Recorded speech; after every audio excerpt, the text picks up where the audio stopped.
Salut à tous, c'est Picouz.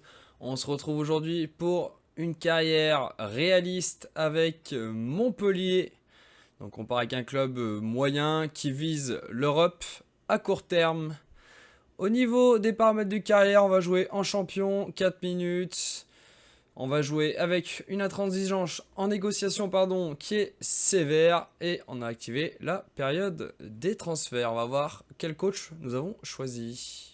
Mesdames et messieurs, je vous demande à présent d'accueillir votre nouvel entraîneur.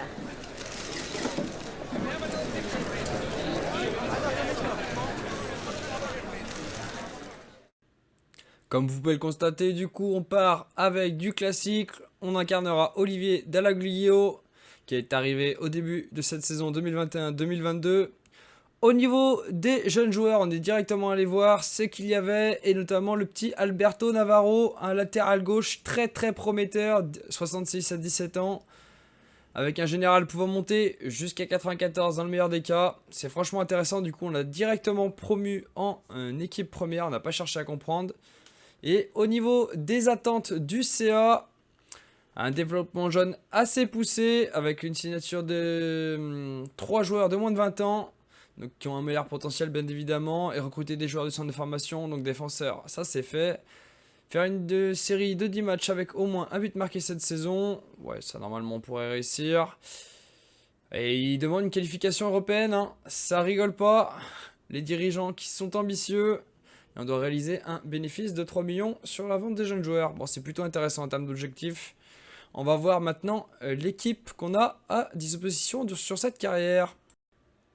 Du coup, cette saison, on jouera en 4-2-3-1. On va conserver le truc classique. Omelin sera le titulaire. Au niveau de la défense, à gauche, il va y avoir du ménage. Onyongo va partir. Je vais essayer de le vendre. Tamas risque d'être envoyé en prêt, parce qu'on va garder Ristic et Navarro. En niveau de la défense centrale, là, on a 3 joueurs qui sont potentiellement titulaires. Donc Sako, Koza et Pedro Mendes. Derrière, on a 2-3 jeunes, je pense on va les garder pour faire les rotations. Et sur le côté droit, on garde la doublure Souquet-Sambia, donc c'est quand même plutôt solide pour la Ligue 1, on risque de les conserver. Au milieu de terrain, on a Ferry et Chotard qui sont considérés comme des milieux défensifs centres, donc je vais les amener à évoluer en milieu centre, hein, parce que de toute façon c'est comme ça qu'on joue. Derrière, il y a quelques doublures pareilles pour le poste de milieu centre, ça devrait quand même plutôt bien se passer. À gauche, on est un peu limité, on a que Mavididi, donc il y a potentiellement une recrue qui arrivera sur le côté gauche, ou alors on fera passer un des milieux droits en milieu gauche, à voir sur le long terme et au niveau de la qualité des pieds des joueurs. En milieu offensif centre, on a le duo Savanier-Cabella, Cabella qui est beau comme un caillou, franchement incroyable. Et en pointe, on a la doublure Wai-Germain que je devrais conserver là aussi, c'est plutôt intéressant. Donc l'équipe est quand même plutôt intéressante. Peut-être un recrutement en tant que pour un milieu gauche. Mais le reste ne devrait pas bouger du côté de Montpellier. C'est quand même plutôt intéressant l'équipe qu'on a. Voilà, je vous disais, ouais, voilà, Makuana ou Gioacchini. Peut-être en faire passer un milieu gauche, ça peut être intéressant et ça éviterait une recrue. On va voir, parce qu'on a quand même 7 millions de budget. Donc il y a des choses intéressantes à faire du côté de Montpellier. Donc voilà, donc c'était la présentation de l'équipe, on va pouvoir passer à la suite. Et on se retrouve sur la liste des transferts, puisque Onyogo a reçu une offre de 2 millions de la part de Leeds. Bon, c'est pas grand chose, surtout pour un club anglais, du coup on va discuter de cela avec le coach de Leeds. Je sais même plus qui c'est actuellement. On va tout de suite, hein, on a essayé de proposer des montants un peu plus attractifs. Je me suis dit que 2003 pour un club anglais ça devait passer. Et non, ils ont, ils ont joué sur le montant. Franchement, ça a été compliqué de négocier avec un club anglais. Je pensais quand même que pour allez, 300 000 de plus que la valeur du joueur, ils étaient capables de s'aligner.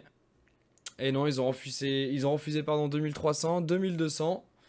Et on est arrivé à trouver un accord à 2100. C'est déjà plutôt intéressant. Ça nous fait un petit peu d'argent si on veut recruter un joueur en plus. Là, j'ai commencé à regarder des offres pour un milieu gauche remplaçant ou un milieu centre.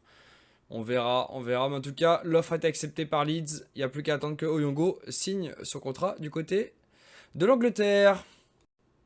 Et juste après ça, une grosse offre de la part de Valence pour Mavididi, 18 300 000, c'est compliqué, on va garder Mavididi. Pour le moment, j'ai refusé une première offre, bien évidemment s'il y a des offres qui vont être revues à la hausse, j'accepterai, hein. On est dans une carrière réaliste, donc forcément, je me plie au choix des joueurs. Allez, on passe de suite au premier match, pardon, de ce tournoi amical contre Karagümrük chez les Turcs.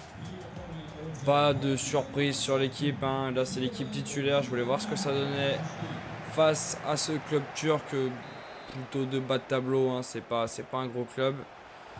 Donc d'entrée de jeu, on va appliquer un pressing très haut et ça va payer assez rapidement. Puisqu'on voit là Jordan Ferry qui s'approche de la cage qui donne sur le côté droit à Mollet. Le 1-2 entre les deux joueurs, Mollet qui va centrer, le centre est très bon, Mavididi.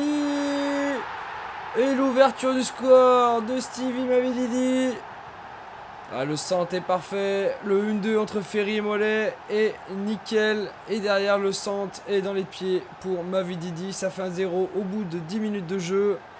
Ah, c'est très bien joué de la part de Montpellier, le centre est parfait, hein. Franchement Mollet qui adresse un super centre à Mavididi. Et ça fait mouche d'entrée de jeu. Montpellier qui met le niveau très haut d'entrée. Allez, Homelin qui dégage pour Sako. Sako pour Savanier. Savanier qui est assez bas, hein, qui récupère des ballons comme un milieu de jeu en retrait. Sauf qu'il joue Emo. Allez, Schotter qui la donne à Ristic sur le côté. Ristic qui centre pour la tête. Attention, il y a embrouille. Mavididi qui passe pour Wai. Ça fait 2-0. Au bout de 20 minutes de jeu, Montpellier qui est largement devant déjà, qui domine dans le jeu. Et ça se voit déjà au niveau du score. Si seulement la saison pouvait se passer comme ça serait super. Allez, beau travail des Montpelliérains qui sont bien battus. Et Mavididi qui se bat pour récupérer le ballon. Et derrière qui a juste à transmettre à Wai qui inscrit son premier but dans cette rencontre. C'est très bien joué de la part des hommes d'Olivier Dalloglio. Et on retrouve Montpellier à la 36e. Mollet qui centre, encore un très bon centre. Ils sont dangereux, hein, les Montpelliérains sur les centres. Olivier Dalloglio qui a travaillé ça à l'entraînement et ça se ressent. Et attention les Turcs là qui sont en train de se créer une occasion. Aïe aïe aïe, Koza qui s'est loupé. Koza qui s'est loupé sur son tacle. Et ça a fait une grosse occasion pour les Turcs. Ça passe pas loin. Ah, c'était chaud. On arrive à la mi-temps. Et pour l'instant, Montpellier qui mène 2-0. Une bonne première mi-temps de la part de Montpellier. Ça a été très solide. Ah, Caramo est porté disparu. Aïe aïe aïe. Non, en tout cas, Montpellier qui est plutôt serein dans ce début de rencontre. C'est plutôt intéressant de voir Montpellier jouer comme ça. Après, le fait que ce soit une équipe plus faible, ça joue vraiment. On se retrouve en deuxième mi-temps et c'est pas passé grand chose. Les changements, pardon. Wai, Savanier. Et le troisième, je ne sais plus qu'est-ce qui est sorti. Cabella est rentré. On va voir le corner de Cabella. Ah, c'est bien tiré. Ouais, c'est pas dangereux. C'est pas assez dangereux. C'est dommage. Et Montpellier qui pousse. Cabella qui la donne à Germain. Germain qui joue en 1-2 avec Cabella. Attention Cabella. Ça passe à côté. C'est dommage. L'action était parfaite. Le 3-0 aurait pu arriver. Malheureusement Cabella qui frôle. Ouais non, il frôle même pas le montant. Ça passe à côté de la cage. C'est dommage. Et attention, relance du gardien turc. Elle est belle la relance. Koza n'arrive pas à avoir le ballon. Et Bistrovic qui la donne à Touré.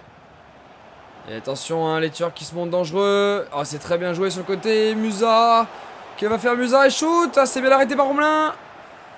Ouais, malheureusement, ça devait arriver. Ça devait arriver.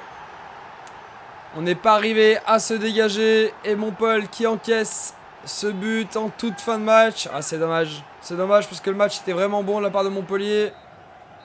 Et ça se termine sur ce score de 2-1.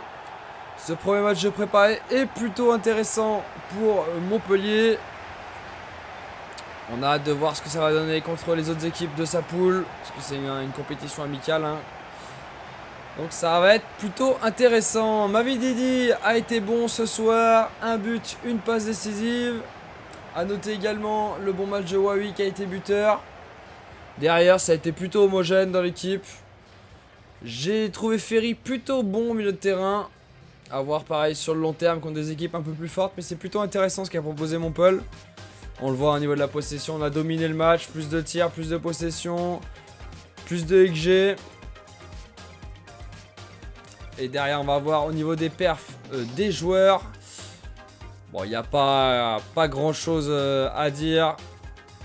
Forcément, Mavididi a la meilleure note. Wai est juste derrière lui. Voilà. Donc, on se retrouve très vite pour l'épisode 2. Il y aura la suite du mercato et les autres matchs amicaux. Allez, à très bientôt. Ciao.